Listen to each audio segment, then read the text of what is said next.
వెళ్ళిపోయేసరికి ఏముంది భర్త ఏం చేయాలి ఇప్పుడు నా గత ఏంటిది నా భర్త నీటిలో మునిగిపోయాడు నేను కూడా ఆకాశం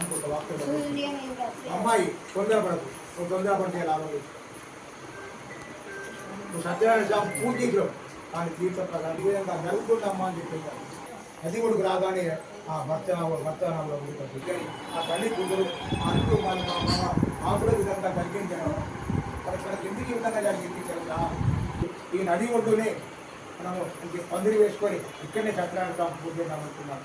నది ఒడ్డున మనకి పందిరి పిలిచేశాడు ఊరు వాళ్ళందరినీ పిలిపించేశాడు అక్కడనే భోజనాలు ఏర్పాటు చేశాడు బ్రాహ్మణుడికి పిలిపించేశాడు బ్రాహ్మణుడు కూడా పిలిపించేసి ఆ బ్రాహ్మణుడు కూడా భోజనం ఏర్పాటు చేశాడు మరియు ఆ నది ఒడ్డున ఆ సత్యనారాయణ స్వామి పూజ చేశాడు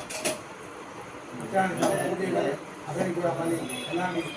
దుఃఖాలు లేకుండా ఎలాంటి సంతోషంగా ఆనందంగా జీవిస్తున్నారు అప్పటి నుంచి నేను కూడా ఈ సౌకాన్ని కూడా నెలలకు ఒకసారి అమ్మకం కూడా తీసుకొని సుఖంగా చూస్తున్నాను ఈ సాంగత్యాన్ని ఏ కాకంటే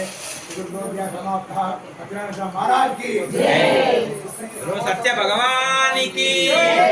రమా సహిత సత్యనారాయణ స్వామికి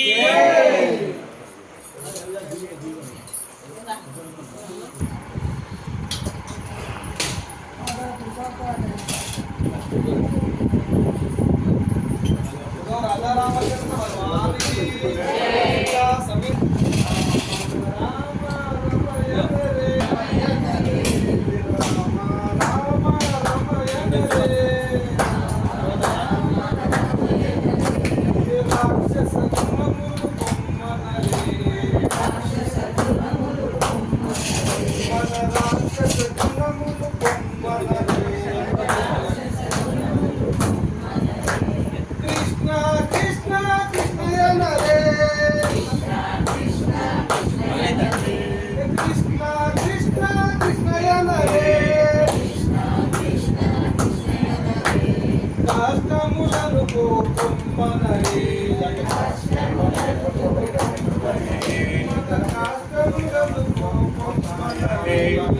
समाप्तः पंचमोऽध्यायः आरम्भः